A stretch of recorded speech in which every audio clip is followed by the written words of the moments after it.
Good morning, travelers. Welcome to another Kentot Eats. Naami karon sa Makasandig Night Market kay naami tilawan na barbecuehan na recommended sa ato mga vlogger friends na lami daw and barato pa jud. Ang sanugbahan sa tarimahan. And yes, pasar sa amo ang timpla, lami gyud ilang barbecue and legit pod ilang affordable kay ilang price starts at 5 pesos na kay mapalit sa 5 pesos nimo sa ilang baligya. And ang ilang bestseller na pork is for only 10 pesos. Kaysa uban, dili ko kakita na napay 10 pesos na pork. And lami pod ilang pork na ana siya taba.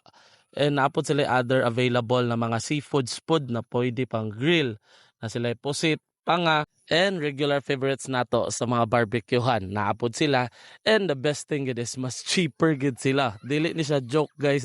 Ilang isaw is 5 pesos, ilang liog 10 pesos, ang ilang mga chicken pizzo and paa is for only 75 pesos. Ilang atay is for only 15 pesos, ang ilang tiil ulo is 7 pesos. So ginana gid siya ka barato.